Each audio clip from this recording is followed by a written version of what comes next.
Modi Xi Jinping की महामुलाकात ने दुनिया में मचाई खलबली।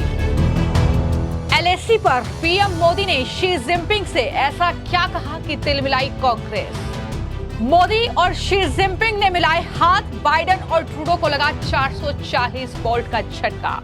हिंदी चीनी भाई भाई, ये कहावत भारत और चीन के रिश्तों को लेकर कही जाती रही है, लेकिन वक्त के साथ इसमें खटास भी देखने को मिली। लेकिन ये खटास अब खत्म होती दिखाई दे रही है। जिस तरीके से 16वें ब्रिक्स सम्मेलन में पीएम मोदी और चीन के राष्ट्रपति शी जिनपिंग की ये महामुलाकात हुई है, इस सम्मेलन से अलग भी दोनों नेताओं ने 50 मिनट तक मुलाकात की है और उसमें एलएसी पर समझौते समेत कई मुद्दों पर दोनों नेताओं के बीच बातचीत हुई है।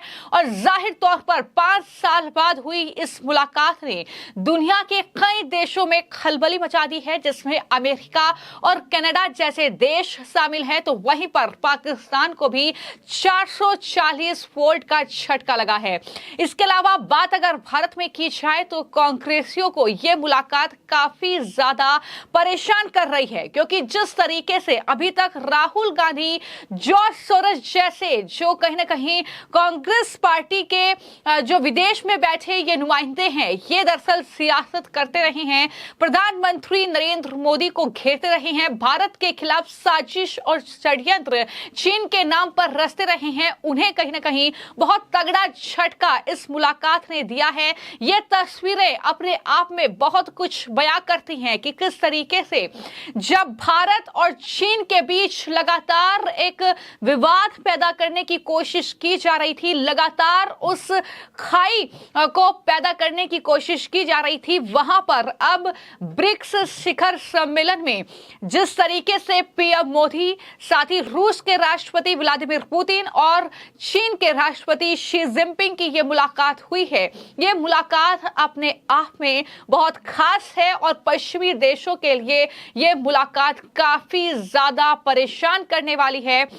जिस तरीके से लगातार अमेरिका और कनाडा जैसे देश हर वो दांवपेच खेलने की कोशिश कर रहे थे, जिससे कि भारत को कहीं ना कहीं कमजोर किया जा सके, जिससे कि भारत को अलग थलग किया जा सके, भारत पर दबाव बनाया जा सके।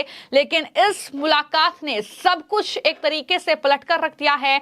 जब हम इस मुलाकात की बात कर रहे हैं तो मैं आपको जानकारी दे दूं कि दरअसल पीएम मोदी ने शी जिनपिंग के साथ जो मुलाकात की है, इस दौरान पीएम मोदी ने यह कहा कि सीमा पर सुरक्षा, शांति, आपसी भरोसा और सम्मान बहुत जरूरी है। यानी चीनी राष्ट्रपति के सामने पीएम मोदी ने यह स्पष्ट कर दिया कि लाइन ऑफ एक्चुअल कंट्रोल पर जिस तरीके से लगातार जो है विवाद बना हुआ था, अब यह विवाद सुलझ रहा है, लेकिन इसी के साथ बॉर्डर पर सिक्योरिटी जरूरी है, शांति जरूरी है और आतंकवाद को लेकर भी इसी ब्रिक्स सम्मेलन में पीएम मोदी ने दो टूक ये कहा कि भारत जो है वो युद्ध नहीं चाहता है, भारत संवाद चाहता है, भारत कूटनीति चाहता है और आतंकवाद के खिलाफ हमें मजबूती के साथ लड़ना होगा।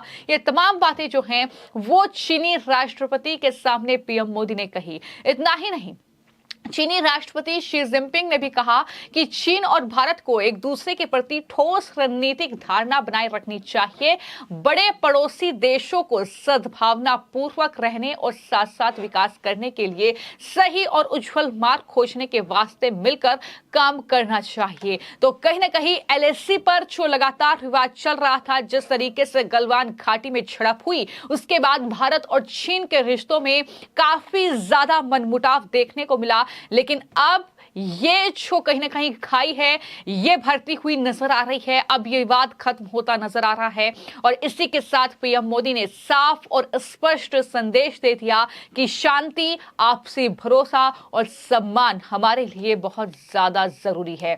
लेकिन किस तरीके से वक्त के साथ तस्वीरें बदली हैं वो भी आप इन तस्वीरों में देख सकते हैं कि कहां पर वो दौर था जब प्रधानमंत्री मनमोहन सिंह थे और किस तरीके से जब वो ब्रिक्स सम्मेलन में शामिल हुए तो एक अलग थलग खड़े हुए थे और इस तरीके से कहीं ना कहीं नेताओं के साथ उनकी इतनी बातचीत नहीं होती थी। किस तरीके से फोटो सेशन में भी वो एक अलग खड़े हुए नजर आते थे। लेकिन यहाँ पर दूसरी तस्वीर आप पीएम मोदी की देख रहे हैं, जहां पर तमाम दुनिया के वर्ल्ड लीडर, कह सकते हैं कि रूस के राष्ट्रपति व्लादिमीर पुतिन और साथ ही चीन के राष्ट्रपति शी जिनपिंग, जिनके बीच वो सेंटर में खड़े हुए हैं और इस तरीके से ये फोटो सेशन हो रहा है।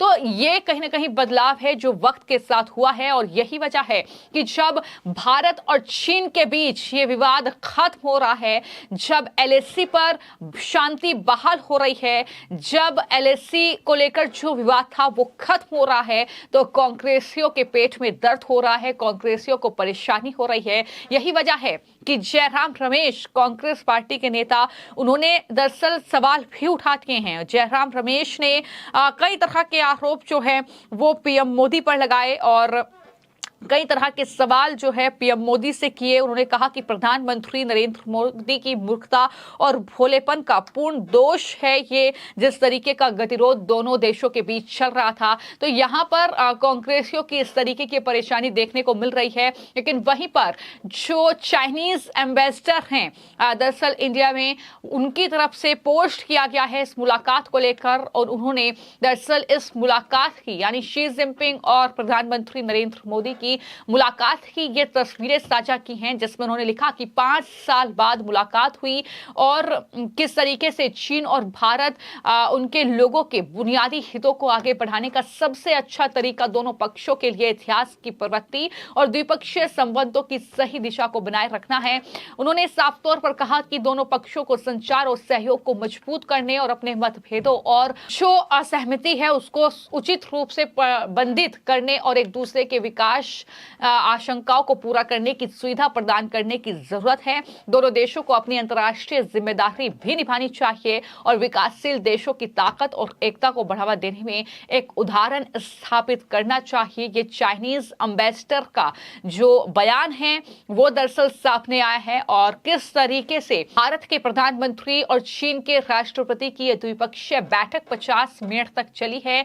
चीन ने भारत के साथ संचार मजबूत करने का आह्वान किया है, तो पीएम मोदी ने भी साफ और स्पष्ट कहीं ना कहीं संदेश दे दिया है कि हमें सुरक्षा चाहिए, हमें बातचीत चाहिए और हमें शांति जो है वो एलएसी पर चाहिए। लेकिन इस मुलाकात को किस तरीके से देख रहे हैं तमाम वर्ल्ड लीडर्स, तमाम जो विदेशी मामलों के सलाहकार हैं, वो किस तरीके से देख रहे हैं, तो इसी को लेकर चीनी राष्ट्रपति शी जिनपिंग की मुलाकात जो पीएम मोदी से हुई है, यूनाइटेड किंगडम के हाउस ऑफ लॉर्ड्स के सदस्य जो हैं रविंदर रेंजर, उनका बयान सामने आया है। उनका कहना यह है कि यह बहुत ही महत्वपूर्ण घटनाक्रम है और भारत और चीन के बीच शांति की जरूरत है। उन्होंने साफ तौर पर यह कहा कि हिंदी चीनी भाई भाई इसके बारे में हम बात करते थे, लेकिन हालात बदले। लेकिन अब लगता है कि दरअसल इस तरीके के हालातों को दोहराया जाना नहीं चाहिए और इस तरीके से मुलाकात बहुत ज्यादा महत्वपूर्ण है। क्या कुछ उन्होंने कहा है, जरा सुनिए। Today is the big day because Chinese President Xi Jinping and Prime Minister Narendra Modi held a bilateral meeting in Kazan, Russia. How do you see the meeting? This is a very, very important development because India and China must be peaceful, friendship country. There was a time when I was student in this country, we used to talk about Hindi Chini Bhai Bhai. But unfortunately, 62, China Lai invaded India. That must not repeat. Nobody benefit. For many decades, we did no business with China. Today, China is exporting. हमारी वो जो कांजीवरम की साड़ी भी बना के भेज रहा है. Yes, you know, Ganesh ji की पिक्चरें आ रही हैं चाइना, मेड इन चाइना. भगवान राम भी आ रहे हैं वहाँ से. That's the power of Indian market. कि we should, China knows the strength of India is peaceful coexistence. Winning territory is short-term gain but long-term losses. तो इस ब्रिक्स शिखर सम्मेलन में पीएम मोदी शामिल हुए, वापस भारत लौट आए हैं और इस तरीके से जो है इस मुलाकात को लेकर कहीं ना कहीं दुनिया भर की निगाहें जो है वो ब्रिक्स शिखर सम्मेलन पर टिकी हुई थी।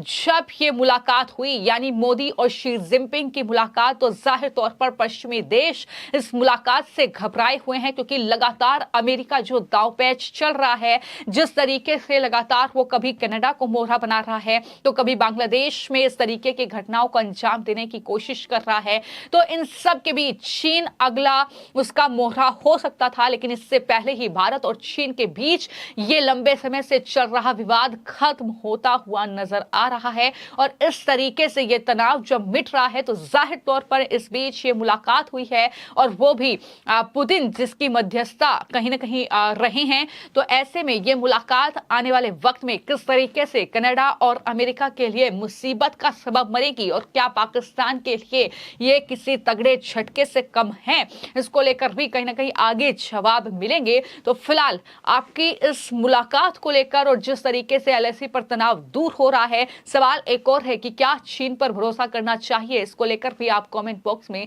जरूर जवाब दीजिएगा। धन्यवाद।